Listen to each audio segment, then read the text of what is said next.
प्यारे की जय। वंदो सद्गुरु चरण को, करो सुप्रेम प्रणाम। अशुभ हरन मंगल करन, धनी श्रीदेव चंद्र जी नाम। श्री प्राणनाथ निज मूलपति, श्री मेहराज सुनाम। तेज कुंवर श्यामा युगल को, पल पल करो प्रणाम। तब हार के धनिये विचारिया, क्यों छोड़े अपनी अर्धांग। फिर बैठे माहे आसन कर, श्री महामती हृदय अपंग। श्री महामती हृदय अपंग, धनिये ते गुण तेरे देख के।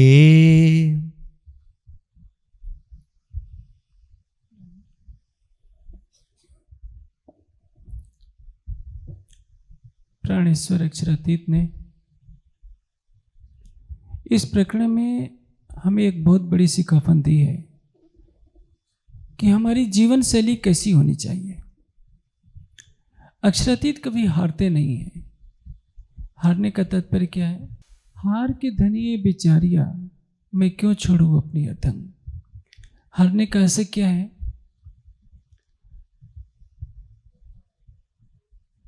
एक तरफ मिहिराज संघर्ष कर रहे हैं असत्य के खिलाफ। आप देखेंगे कि पहले उनको जिज्ञासा होती है कि मेरे अंदर परम धाम की आत्मा है कि नहीं। यदि परम धाम की आत्मा है तो मुझे भी सद्गुरु महाराज की तरह परम धाम के वर्णन करने की योग्यता होनी चाहिए। बालबाई श्री महाराज को देवचंद जी के चरणों में ले जाती है, और जब सतगुरु धनी श्री देवचंद जी कहते हैं कि नहीं महाराज, तुम्हारे अंदर परम धाम की इंद्रावती आत्मा है, जब उचित समय आएगा तो तुम्हें भी परम धाम के साक्षात दर्शन होंगे, और जैसे मैं वर्णन कर रहा हूं तुम भी करोगे। अब श्री महाराज को कार्य में लगाने के लिए, क्योंकि इसके पहले क्या होता है, 1700 विक्रम संवत 1700 में बड़े भ्राता गोवर्धन का देह त्याग हो गया होता है। गोवर्धन से श्री महाराज को बहुत लगाव था। 1700 से लेकर 1703 तक श्री महाराज कठोर साधना में समय अपना गुजार रहे होते हैं, क्योंकि एक लौकिक जीवन में बड़े भ्राता की समीपता का जो सुख था वो छिन चुका होता है। उनके अंदर प्रेरणा उभरती है कि मैं भी परम धाम देखूं। अब सतगुरु महाराज के आदेश से उन्हें जाना पड़ता है 5 वर्षों के लिए अरब देशों में, खेता भाई के यहाँ से धन लाने के लिए, क्योंकि खेता भाई गांगजी भाई के बड़े भाई थे। सहायता के लिए बिहारी जी को भेजा जाता है बाद में, और गांगजी भाई के बेटे श्याम जी को भेजा जाता है। दोनों कैसे हैं? एक तो करेला है, दूसरे नीम पर चढ़ा है। दोनों की मानसिकता एक जैसी है। जो कुछ धन होता है दोनों ले करके आते हैं और सारा उड़ा देते हैं, और सतगुरु महाराज से कह देते हैं कि महाराज ने तो 1 रुपया भी हमें दिया नहीं, खा गया। सबके में यही प्रचार करते हैं। जो कुछ बचा होता है आपको मालूम ही है किस तरह से वहाँ के खलीफा से सिफारिश कर महाराज लाते हैं। वहाँ भी उनके प्राण संकट में होते हैं, जब वहाँ का हाकिम उनके प्राणों का दुश्मन बन गया होता है। आने पर सोचते हैं बिहारी जी और श्याम जी कि हमारे गुनाह पकड़े गए तो क्या होगा। उन्होंने बालबाई को अपनी तरफ से मिला लिया, और बालबाई जाकर सतगुरु धनी श्री देवचंद जी से कहती हैं कि देखिए सतगुरु महाराज, यदि आपने महाराज का प्रणाम स्वीकार कर लिया तो डूबी पड़ू माँ कूप माँ, तो बालबाई मारू नाम। मैं कुएं में छलांग लगा लूँगी तो मेरा बाल भाई नाम है, आपको प्रणाम स्वीकार नहीं करना है, क्योंकि मिहिराज ने मेरे भाई का पैसा खा लिया है। मिहिराज को 1 रुपया भी लेना नहीं है, फिर भी आरोप लग रहे हैं और आते ही उनको कैद कर लिया जाता है। पुनः निर्दोष होने पर छोड़ा जाता है। मिहिराज आते हैं, सतगुरु महाराज प्रणाम स्वीकार नहीं करते हैं। आप देखेंगे 4 वर्षों की जुदाई की पुनः हो जाती है। 5 वर्ष अरब में, 2 वर्ष नौतनपुरी में रहते हैं और 2 वर्ष कला जी के पास रहते हैं। 4 वर्ष ये 1712 में सतगुरु धन सिंह देवचंद जी का तन छूटता है। उसके पश्चात बिहारी जी महाराज गादी पर बैठ जाते हैं। मिहिराज सब सुंदर साथ को परम धाम की वाणी देना चाहते हैं। अभी मार्फत के देश से महामती जी के धाम हृदय में ही राज्य है। कुछ वाणी का अंश भी अवतरित हो रहा है मिहिराज के नाम से, किंतु अभी स्थिति यह है कि मिहिराज के अंदर इंद्रावती की आत्मा पर अभी आवरण पड़ा है। उनको यह पता नहीं है कि मेरे धाम हृदय में राज्य विराजमान। जब उनको भी बोध हो जाए तो इसको कहेंगे हकीकत में राज्य अब लीला कर रहे हैं, लेकिन कुछ पाने के लिए खोना पड़ता है। बिहारी जी यदि शांति के मार्ग पर चलते हैं तो गादी पर बैठे रहते।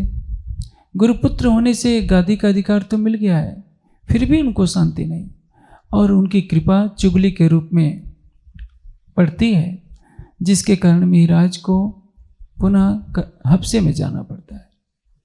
श्री मिहिराज के अंदर इच्छा क्या है कि सुंदर साथ काम धंधे से निवृत्त हो जाए। जैसे अभी 4 बजे आपको छोड़ना पड़ेगा, क्योंकि आपको चिंता क्या है कि भैंस को कौन चारा देगा, दूध कौन दुएगा, ये काम है, ये काम है।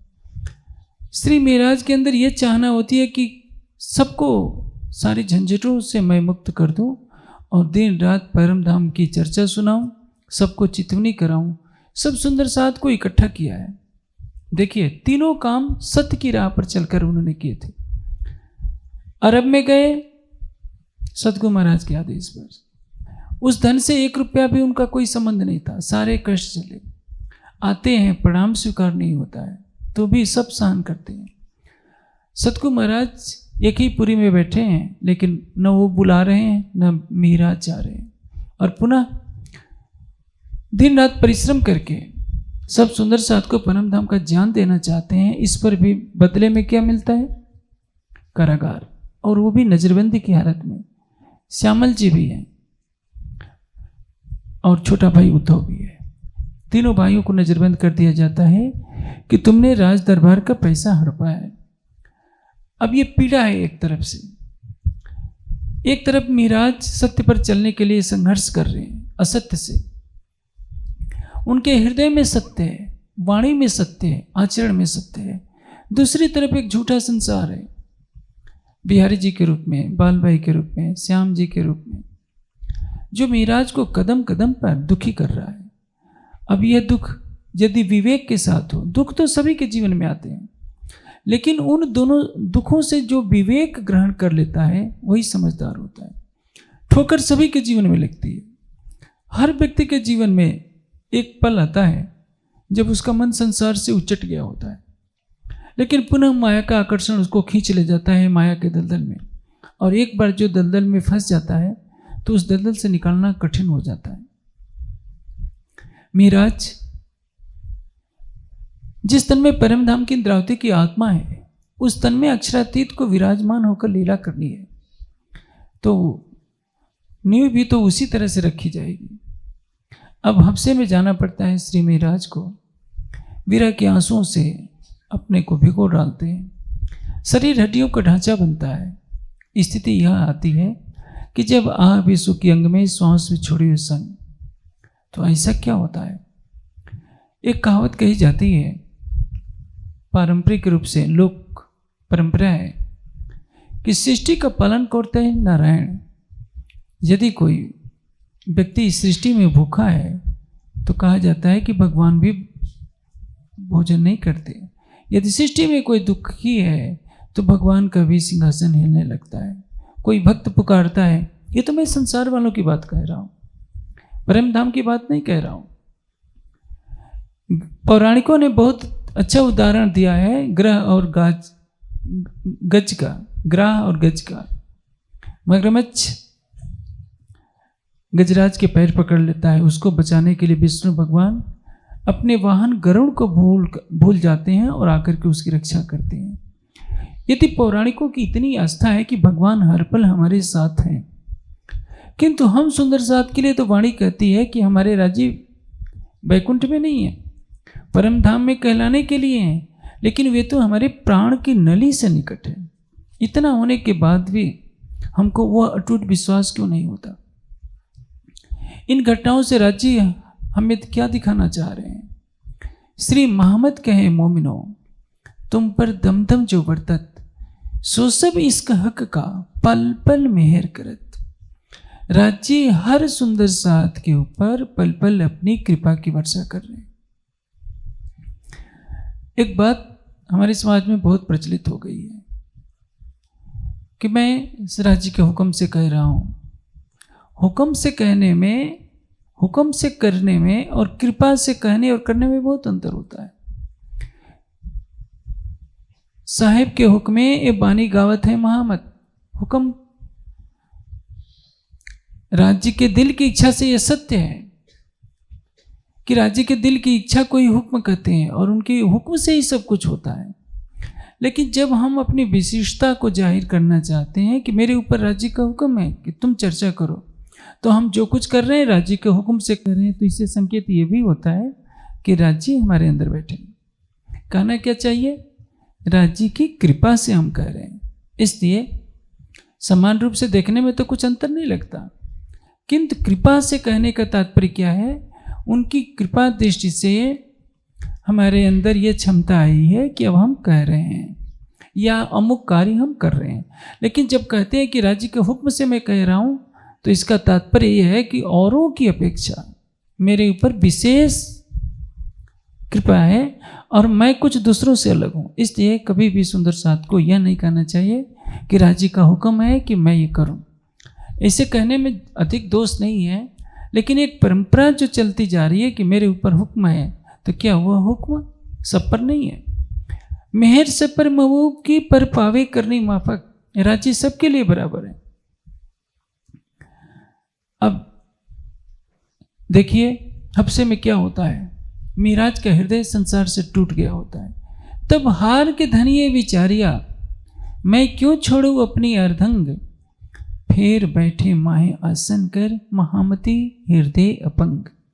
महामती का हृदय संसार से टूट गया होता है। धनी को यहाँ हारने वाली बात क्यों कह गई है? राज्य भला किससे हारेंगे? लेकिन जो एक व्यवस्था बनाई गई है संसार को चलाने की, उसमें महामती का हृदय उस चट्टान की तरह है जो कष्टों से घबरा नहीं रहा है, सत्य से विचलित नहीं हो रहा है। मैं आपको एक दृष्टांत दूं। दशरथ जी ने नहीं कहा कि राम तुम वन में चले जाओ, मैंने वचन दिया है। दशरथ जी तो बेहोश हो गए थे। कैकेयी ने कहा कि मर्यादा पुरुषोत्तम राम, तुम्हें वन जाना होगा क्योंकि मैंने पहले वर ले लिया है। तुम्हारे पिता तो नहीं कहेंगे कि तुम बन जाओ। दशरथ प्राण छोड़ देते हैं। यदि आज का कोई पुत्र हो तो क्या कहेगा? वो तो लड़ाई करेगा कि एक को सिंहासन मिल रहा है और एक को क्यों कहा जा रहा है कि वन में जाओ, आपने वचन दिया तो दिया, मैं क्यों जाऊं? लेकिन वो मर्यादा पुरुषोत्तम है। पिता की इच्छा है कि वन में जाना है तो जाना है, नंगे पांव चलते हैं। वो मिहिराज हैं जिनके अंदर मरु का पवित्र जीव है जो कलाप ग्राम में रह चुका है। कलाप ग्राम समझते हैं? हिमालय में कैलाश से लेकर बद्रीनाथ तक के क्षेत्र में इतनी पवित्रता का स्थान है एक, जिसको सिद्धपुर कहते हैं, सिद्ध ग्राम, उसको कलाप ग्राम कहते हैं।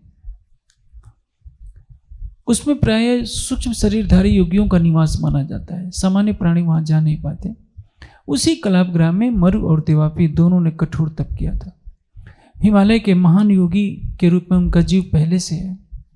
वो ये इन छोटी छोटी बातों को भला क्यों नहीं सहन कर सकते हैं? सतगुरु महाराज प्रणाम स्वीकार नहीं करते हैं तो भी पीड़ा तो होती है, लेकिन उस पीड़ा को छिपाए बैठे हैं।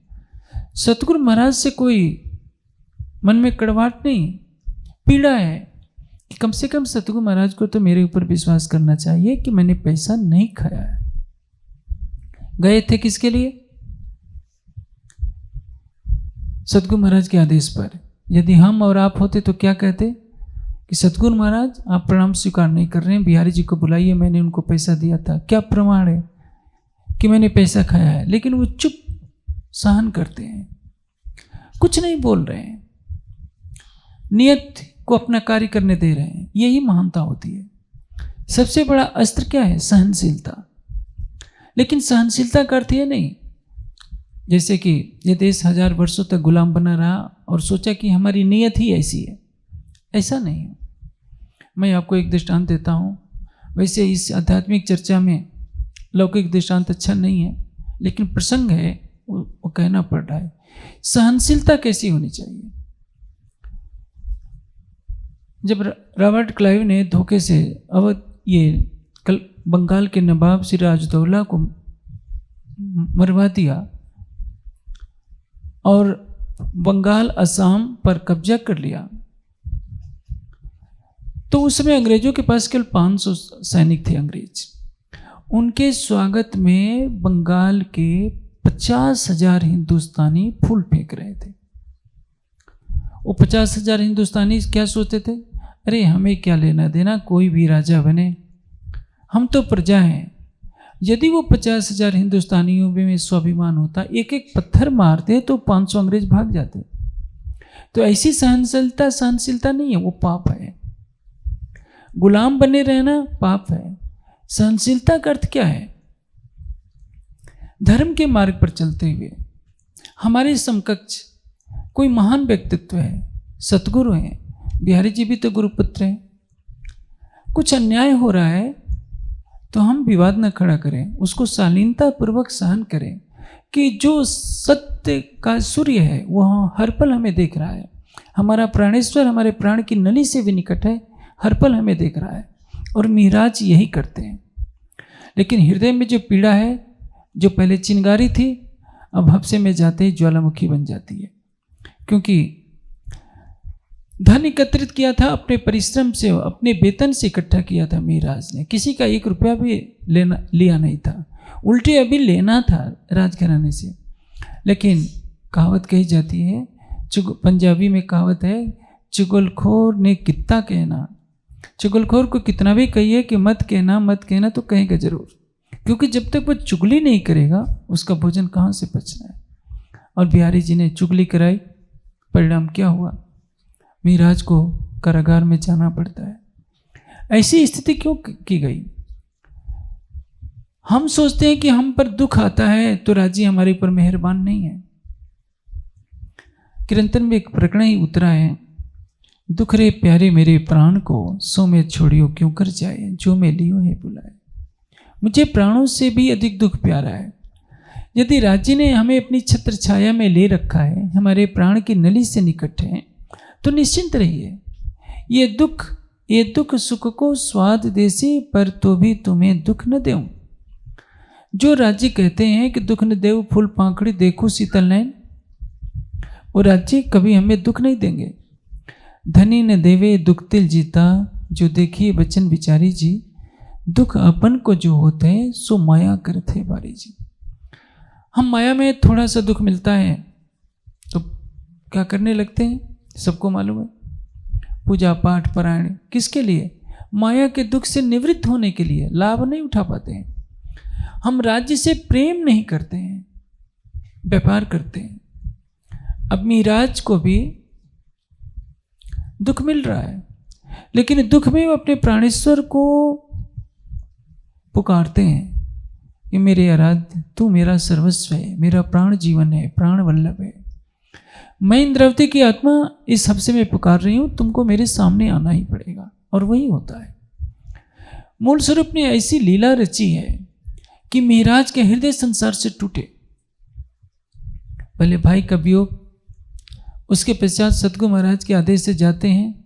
सतगुरु महाराज के भी प्रेम से वंचित होना पड़ता है। 5 साल पहले जुदाईगी रही, 4 साल और जुदाईगी होती, 9 साल की जुदाईगी। सब कुछ सहन करते हैं। और बिहारी जी महाराज गद्दी पर बैठने के बाद प्रेम का व्यवहार करेंगे। आपने कीर्तन सुनाई है, धोरी डा माँ के तारी धोसरी। महाराज अपने जीव को कह रहे हैं कि ऐ बैल, मेरे बैल रूपी जीव, सतगुरु महाराज ने तुझे उत्तरदायित्व सौंपा है कि सब सुंदर साथ को मूल मिलावे तक पहुंचाना ही है। और गादीपति बनकर, गाड़ीवान बनकर ये बिहारी जी महाराज, तुम्हें कितने सुए चुभ हुए, तुम्हारे कंधे पर भले ही घाव बन गए हैं, तू तो अवाचक थयो रे। गाड़ी भार भारी, वाड्डी विस्मी रे, गाड़ी भार भारी। गाड़ी में सुंदर साथ इतने हैं कि उसके पहिए धंस जा रहे हैं। तुझे कितना भी कष्ट झेलना पड़ेगा, लेकिन सबको मूल मिलावे तक ले चलना ही पड़ेगा। ये क्या है? कष्टों को सहन करने की भावना, इसको कहते हैं सहनशीलता। और यदि हम सत्य पर चलते हुए सहनशील बने रहते हैं, जो सबसे बड़ा न्यायाधीश है वो तो देख रहा होता है। और इसी को कहते हैं हार के धनिये बिचारिया, क्यों छोड़ू अपनी अर्धंग, फिर बैठे मैं आसन कर महामति हृदय अपंग। योग माया के ब्रह्मांड में ही मूल स्वरूप ने दिल में ले लिया था कि इस इंद्रावती की आत्मा ने कृष्ण का अभिनय किया है, तो जागनी ब्रह्मांड में इसी को राज्य की शोभा देनी है। शोभा तो मिलनी है, लेकिन कसौटियों से उनको गुजारा जाएगा। सब तो सुंदर साथ थे, देवचंद जी के साथ, श्यामा जी के साथ परम धाम की सभी आत्माएं आई हैं, लेकिन श्री देवचंद जी को ही घर छोड़कर निकलना पड़ता है 16 वर्ष की अवस्था में। जो नेतृत्व करेगा उसको कांटों की सज्जा पर ही रहना पड़ेगा, फूलों की सज्जा उसके लिए नहीं है। हफ्से में मिराज को जाना पड़ता है और विरह के आंसुओं को बहाना पड़ता है। परिणाम क्या होता है? रांची को वहाँ हारना पड़ता है। हारने का तात्पर्य अलंकारिक रूप से कहा जाता है कि इस संसार की व्यवस्था के अनुसार जो जो कष्ट झेलने पड़े हैं मिराज को, मिराज उससे विचलित नहीं होते हैं। और राज्य को तो पहले ही मालूम था, राज्य ही नहीं तो सारी लीला लचित थी कि हफ्से में मिराज के धाम हृदय में विराजमान होकर मिराज को श्रीराज बनाना है। तन का नाम है मिराज, लेकिन विरह की भट्टी में तपाया, उस जीव को इस योग्य बनाया। तो परिणाम क्या होता है? फिर बैठे माहे आसन कर महामति हृदय अपंग। महामति का हृदय टूट गया होता है संसार से, क्योंकि चारों तरफ से जब पीड़ा ही मिलती है तो क्या होता है? एक कहावत कही जाती है, एक घटना है। एक सूफी फकीर को संसार कहते हैं। इस्लामिक शरीयत में जब किसी को दंड दिया जाता है तो चौराहे पर खड़ा कर पूरे नगर की बस्ती से पत्थर से मरवाया जाता है। पत्थर सभी मार रहे होते हैं। वो एक सूफी फकीर को बिना किसी गलती के, आप जानते हैं कि शरीयत वाले तरीकत को बिल्कुल पसंद नहीं करते। सूफी फकीरों को कभी भी शरीयत के मुसलमान पसंद नहीं करते। झूठे अपराध में फंसा करके उनको दंड दिया गया कि इनको पत्थर मार मार कर मार डालो। वो फकीर सबकी पीड़ा झेलता है, कुछ नहीं बोलता है। एक बहुत पहुंचे हुए व्यक्ति आते हैं, वो जानते हैं कि यह बिल्कुल सच है, फूल फेंक देते हैं। फूल लगते ही वो चिल्लाते हैं, सब पूछते हैं कि पत्थर मारा जा रहा है, तुम्हें कोई कष्ट नहीं? तो इस फूल से क्यों कष्ट है? फूल से तो तुम्हें अच्छा लगना चाहिए। वो फकीर बोलता है कि मुझे ऐसी आशा आपसे तो नहीं थी, सारी बस्ती वाले मारे।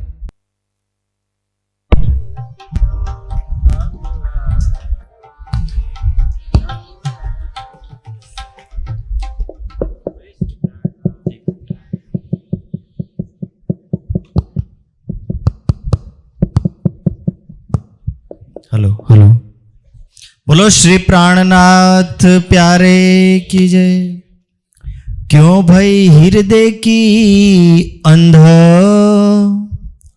मिराज को अवश्य 6 महीने विरह में तड़पना पड़ता है, सबको सहन करना पड़ता है, लेकिन परिणाम क्या होता है? संसार उन्हें अक्षरातीत के रूप में जानता है। जब भगवान बुद्ध धर्म प्रचार की यात्रा में निकलते हैं तो कोई उन्हें गाली भी देता है, कोई पत्थर भी देता मारता है। बुद्ध मुस्कुराते हैं, कुछ नहीं बोलते। महावीर स्वामी के साथ ऐसा होता है, दयानंद के साथ ऐसा होता है। आप किसी के विकारों पर आक्रोशित मत होइए, आप अपने मन को जीतिए। आपकी आत्मा के अंदर सर्वशक्तिमान बैठा है, सबसे बड़ा न्यायाधीश बैठा है, और यदि आपने ऐसा कर लिया तो उसके न्याय का सिंहासन भी हिलने लगता है और अपनी कृपा की सारी वर्षा आपके ऊपर उड़ेल देता है। यही घटना हमें सिखाती है। हार के धनिये विचारिया मूल स्वरूप देखते हैं लीला रूप में। सब कुछ तो करना उन्हें ही है कि यह इंद्रावती की आत्मा जिस जीव पर बैठी है वह जीव कभी भी सत्य से विचलित नहीं हो रहा है। आरोप लगने पर भी मुस्कुराता है, कुछ नहीं बोलता।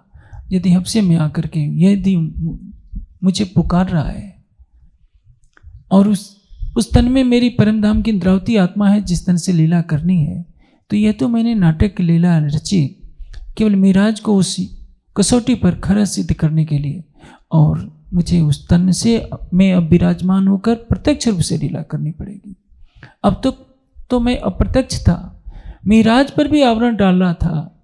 मोहम्मद इंद्रावती को कुछ पता नहीं कि तेरे अंदर मैं विराजमान हूँ, लेकिन अब मुझे बताना पड़ेगा कि सारों के सुख कारणे तो जाहिर भई महामती। मुझे अपनी सारी शोभा तो इंद्रावती को देनी पड़ेगी, और वही होता है। अभी इस घटना के बाद हमारे लिए एक प्रश्न खड़ा होता है कि हमने राज्य को कितने अंशों में जाना है। यह जो प्रकरण शुरू होता है, धनी एते गुण तेरे देख के मैं क्यों भई हृदय के अंदर। प्रकाश हिंदुस्तानी में धनी के गुणों को गिना गया है। धनी के गुण क्या हैं? महामती जी की आत्मा कह रही है कि राज्य 14 लोक की धरती को कागज बना लिया जाए। केवल पृथ्वी लोक ही नहीं, 14 लोक। अब 14 लोक में समझिए शून्य निराकार सब आ जाता है। 14 लोकों की धरती को कागज बना लिया जाए। इसमें 7 समुद्रों का जो जल है उसको स्याही बना लिया जाए, और जितनी वनस्पतियां हैं उसकी कलम बना लिया जाए। उसकी नोक इतनी बारीक हो जैसे कथुए का पांव। कथुआ बहुत छोटा सा कीड़ा होता है। एक अंक लिखकर उसके आगे केवल शून्य शून्य लिखते जाइए कि राज्य के इतने गुण हैं, इतने गुण हैं। और कितने समय तक लिखा जाए? आज तक जितनी बार सृष्टि बनी होगी और जितनी बार महाप्रलय हुए होंगे, जितना समय लगा है उतने समय तक बिना एक सांस खोए यदि लिखा जाए, शून्य शून्य बढ़ाया जाए, तो भी राज्य के गुणों को नहीं गिना जा सकता है। और हम सुंदर साथ क्या करते हैं? हम कभी भी आत्मचिंतन नहीं करते कि हम राज्य से कितना प्रेम करते हैं। हर बात में राज्य पर तोहमत लगाते हैं। दोष लगाना हमारे स्वभाव में है कि राज्य क्या पड़ी थी आपको माया में लाने के लिए, हम वही ठीक थे। लगभग सब सुंदर साथ कहते हैं। इसका अर्थ यह है कि राज्य कोई भुलक्कड़ है, उनको समझ नहीं थी। आप अपने घर वालों पर दोष लगाइए, अपने भाई पर लगाइए, अपनी पत्नी पर लगाइए, पति पर लगाइए। सर्वशक्तिमान सकल गुण निदान अनंत प्रेम के सागर पर हम कीचड़ उछालने में जरा भी देर नहीं करते। आपको नहीं पता कि यह खेल क्यों दिखाया गया? मेहर का दरिया दिल में लिया तब रूहों के दिल में खेल देखने का ख्याल उपजा। यहाँ इतने भाई बहन हैं, प्राय सभी गृहस्थ ही हैं। आप पत्नी को अपना घर दे सकते हैं, सारी संपत्ति उसके नाम से कर सकते हैं, लेकिन क्या आपने अपना दिल दिया? या मैं बहनों से पूछूं, क्या आपने अपना दिल अपने पति को दिया? नहीं, कोई किसी को दिल नहीं देता है।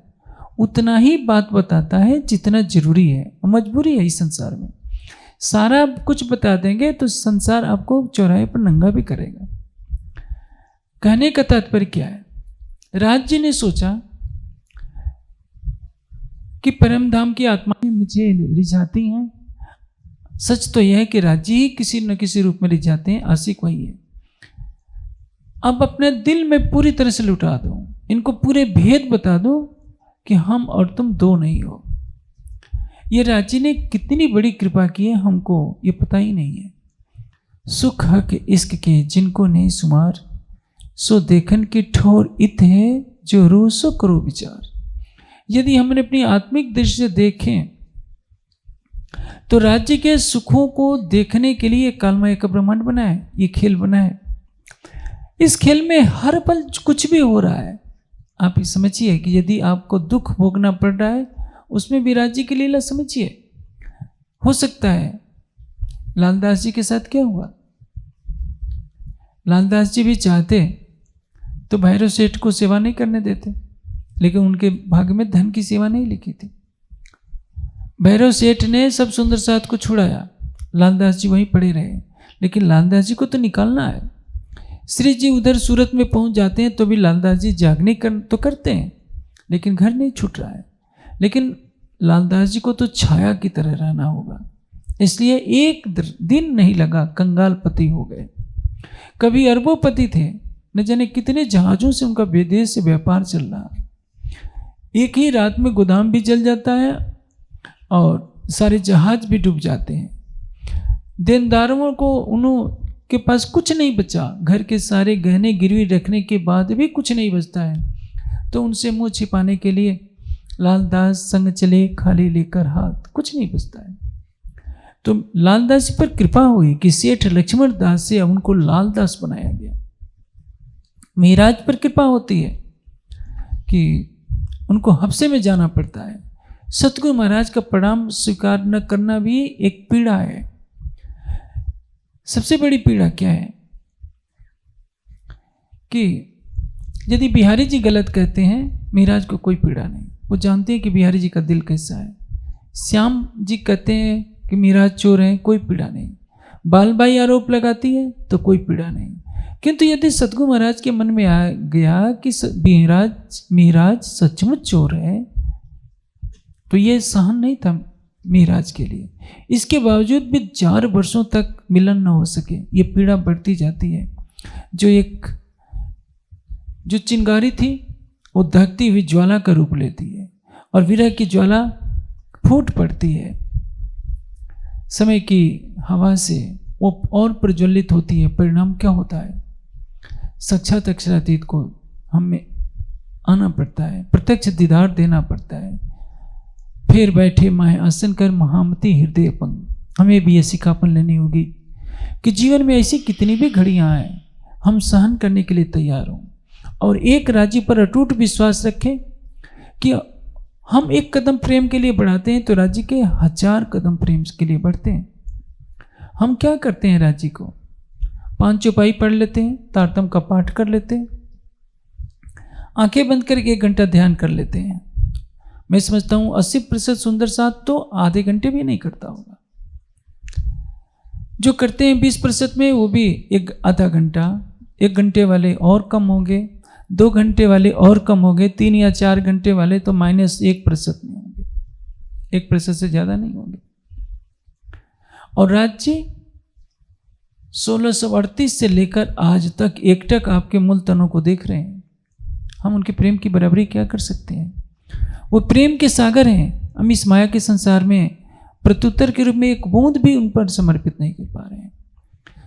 महामती जी की आत्मा कह रहे हैं, धेनी एते गुण तेरे देख के कई साखे साहेदियां ले ले, क्यों भाई हृदय के अंधे।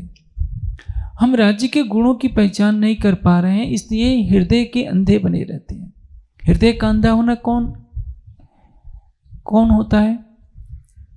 जैसे एक तो बाहर के नेत्रों से हम बाहर की लीला को देखते हैं, हृदय की आंखों से राज्य की लीला को कोई पहचानता है, जाहिरी लीला को भी और बातिनी लीला को भी। मैं आपको एक घटना बताता हूँ। सरसवा ज्ञानपीठ की नींव रखी जानी थी, ट्रस्ट की पहली मीटिंग होनी थी। सुंदर साथ की एक गाड़ी दिल्ली से चलती है, 2 ट्रकों के बीच में वो गाड़ी आ जाती है, दोनों तरफ से टक्कर होती है। ट्रक पलट जाते हैं और कार को कुछ नहीं होता है, थोड़ी सी खरोच जाती है। किसी भी को भी हॉस्पिटल में भर्ती नहीं करना पड़ा। सामने से टक्कर हो ट्रक से और कार खड़ी रह जाए, ट्रक पलट जाए, इससे बड़ा चमत्कार क्या कहेंगे।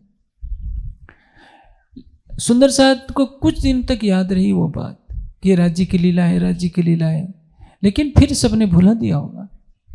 कोई विवेकवान होगा जो इस बात को याद रखता है। अरे भाई थोड़ी देर रुक जाइए ना। कोई विवेकवान होगा जो उस लीला से शिक्षा ग्रहण किया होगा कि अक्षरातीत की हमारे ऊपर कितनी बड़ी नजर है, असंभव को भी संभव बना देते हैं। ऐसी ही घटना एक जारी हुई जब मैं चोपड़ा जी में साधना कर रहा था। दिल्ली के सुंदर साथी टाटा सुमो से चलते हैं, रास्ते में उनकी भी ट्रक से टक्कर हो जाती है। टाटा सुमो चकनाचूर हो गई, बैठने के काबिल नहीं, लेकिन किसी सुंदर साथ को खरोंच तक नहीं आई, सभी हंसी खुशी आए। आप सोचिए, लेकिन वे सुंदर साथ भी इस लीला को भुला दिए हैं। यह तो जाहिरी लीला है, बातिनी लीला। आपने कुछ नहीं किया। मैंने कितने सुंदर साथ के अनुभव भी सुने हैं, लेकिन कहावत कही जाती है कि जो चीज बिना परिश्रम के मिल जाती है उसकी कीमत का पता नहीं होता। सुंदर साथ को जो कोई बड़ी बड़ी साधनाएं नहीं करते, मूल संबंध के कारण उनको कभी भी राज्य की कुछ अनुभूति हो जाती है, लेकिन उसको हल्के में लेते हैं, क्योंकि परिश्रम किए होते तो उसका फल, उसके फल का पता होता। परिणाम स्वरूप वे सुंदर साथ राज्य की कृपा को न पहचान पाने के कारण प्रेम से वंचित हो जाते हैं।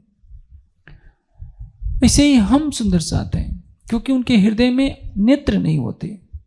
बाहर की आंखों से तो देखते हैं कि ये घटना हुई, असंभव था बचना, लेकिन बच गए। हमने तो कोई बड़ी साधना नहीं की, राज्य ने सपने में दर्शन दिया या प्रत्यक्ष दर्शन दिया, तो एक दो से कहकर मन को संतोष कर लेते हैं, लेकिन वो प्रेम में डुबकी नहीं ला पाते। इसको कहते हैं हृदय का अंधा होना। महामती जी की आत्मा कह रही है, मेरी आत्मा तू भी हृदय की अंधी बनी रह गई, जो एते गुण तेरे धनी के देख कर तू मेरी आत्मा अंधी क्यों बनी रही, क्यों नहीं फिदा हो पाई। यदि राज्य की पहचान हो जाती है और फिर भी हम माया के संसार में लिप्त रहते हैं तो क्या होता है। आमतौर पर यह प्रकरण सब सुंदर साथ को सिखापन देने के लिए है। हमारे साथ कुछ अलौकिक लीला हो जाती है, हम चार को सुना देंगे, खुद भी कुछ दिनों तक खुश हो जाते हैं, लेकिन 6 महीने साल बीतते बीतते सब कुछ भुला देते हैं। राज्य के प्रति हमारा प्रेम तो नहीं बढ़ता, उसका कुछ आनंद ले लेते हैं, फिर हम किस में लगे रहते हैं, संसार में। और राज्य कहते हैं कि देखो ये माया के दलदल में इस तरह से फंसे हैं कि मैं इन पर पल पल मेहर की वर्षा कर रहा हूं।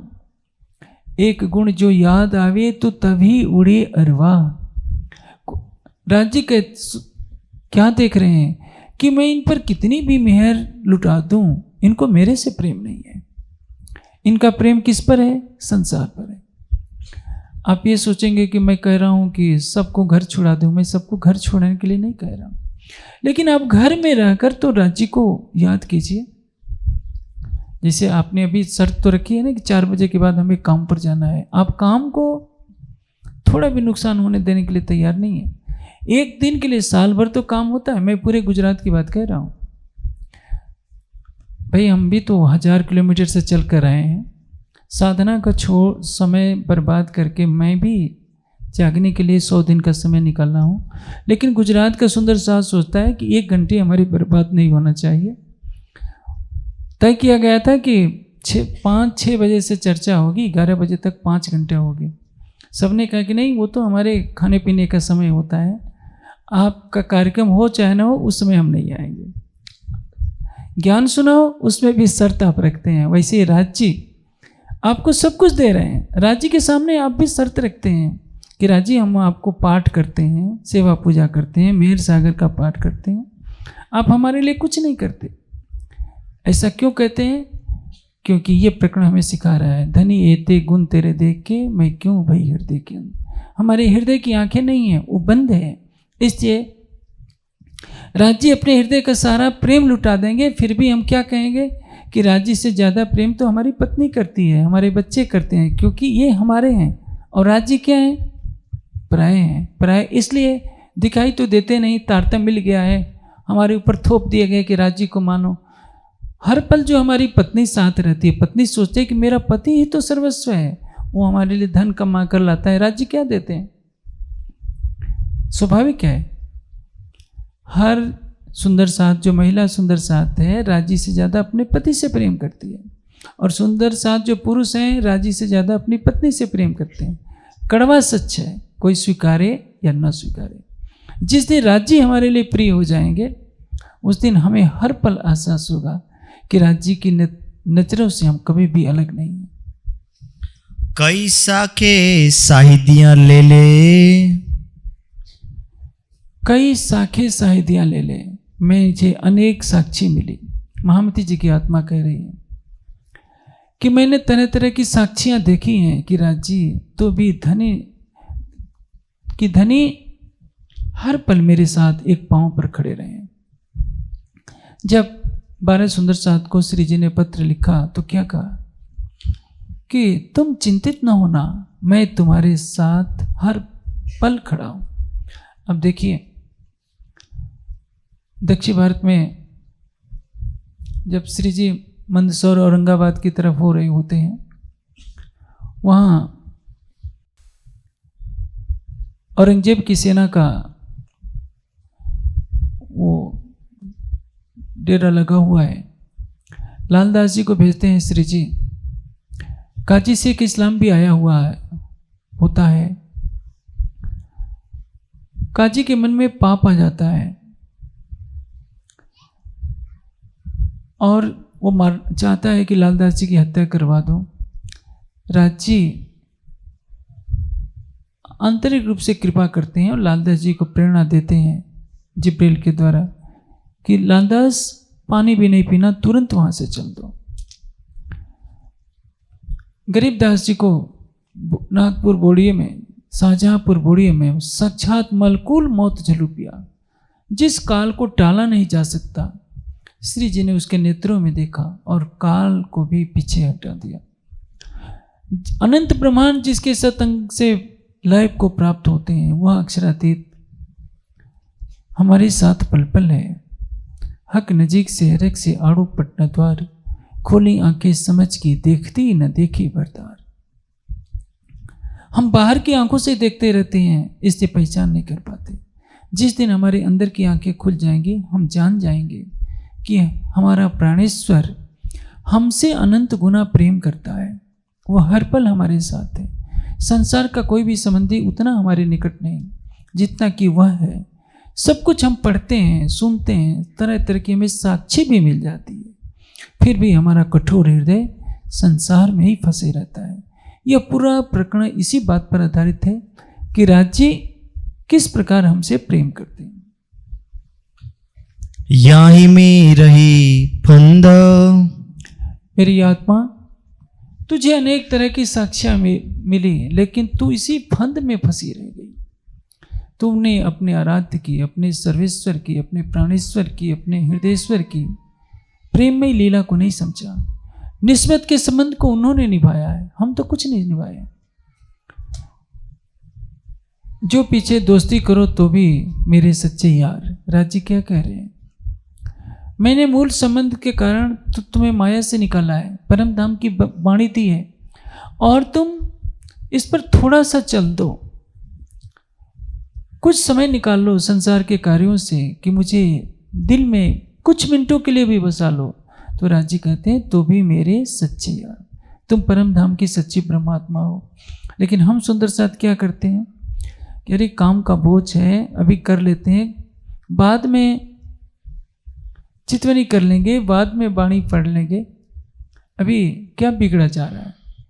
अब सोचिए, दूसरे पंथों के लोग, राधा स्वामी में भी जाकर देखिए, वो भी खेती करते हैं, लेकिन सवेरे ध्यान करके ही जाते हैं, 1-2 घंटे करते हैं, उनकी निष्ठा है। हमारे अंदर निष्ठा की कमी है, हमारे अंदर पुरुषार्थ करने की कमी है, हमारे अंदर विश्वास की कमी है। क्योंकि हमारे हृदय के नेत्र बंद हो चुके हैं। नेत्र कब खुलेंगे? जब आप वाणी का चिंतन करेंगे, राज्य के कहे हुए एक एक शब्दों को हृदय में आत्मसात करेंगे और चितौनी में बैठ करके उस शोभा को बसाएंगे। जैसे किसी कक्ष में घोर अंधेरा छाया हो, आप लाइट जलाते हैं, ट्यूबलाइट या बल्ब, तो तुरंत प्रकाश हो जाता है। उसी तरह से जैसे जैसे आप राज्य की शोभा को बसाएंगे, आपके हृदय में जन्म जन्मांतरों की जो वासना है वो हटती जाएगी, माया का अंधकार छटता जाएगा। जब राज्य के प्रेम की शीतल सरिता प्रवाहित होने लगे, राज्य के प्रेम की अलौकिक चांदनी आपके हृदय में छा जाए, तो निश्चित है तब आप राज्य की कृपा से अपनी अंतर्दृष्टि को खोलकर उनकी मेहर को पहचान सकेंगे। अन्यथा यदि राज्य की मेहर नहीं है तो हम देखते न देखे करतार, देखते हुए भी नहीं देख पाते हैं, और इसको क्या कहते हैं? हृदय के अंधा होना। इसलिए रास में एक बहुत महत्वपूर्ण चौपाई है इस संबंध में। जुओ जीवनी प्रीत नौ मुखे अंधेर, जुओ जीवनी रीत नौ मुखे अंधेरनी प्रीत, धनी अमारो अक्षरातीत अमे तोहे न पतीत। हमारा प्रीतम कौन है? अक्षरातीत। एक पतंगा अपने सुहाग अंधेरे के लिए अपने प्राण दे देता है, क्योंकि उसके बिना जी नहीं सकता। हम राज्य के बिना जीना तो क्या, संसार में मस्त है। तो हमसे अच्छा तो पतंगा है जो अपने सुहाग से तो प्रेम कर रहा है। हम तो राज्य से कुछ भी प्रेम नहीं कर रहे हैं। राज्य कह रहे हैं कि 24 घंटे में 1 घंटे नहीं, आधे घंटे नहीं, 15 मिनट भी तो सबको भूलकर मुझे याद कर लो। लेकिन हम तो कुछ भी करने के लिए तैयार नहीं है। तो सोचिए हमसे कितनी बड़ी भूल हो रही है। यह प्रकरण हमें सिखापन के लिए है। मैं आशा करता हूँ कि देश विदेश में जो भी सुंदर सा यूट्यूब पर इस चर्चा को सुनेंगे, अवश्य आत्ममंथन करेंगे कि आने वाले समय के लिए हमें सहनशील बनना होगा। हर दुख की घड़ी को राज्य की कृपा का वरदान समझकर सहन करना पड़ेगा और अपने प्रेम में पल पल बढ़ोतरी करनी पड़ेगी। घटिया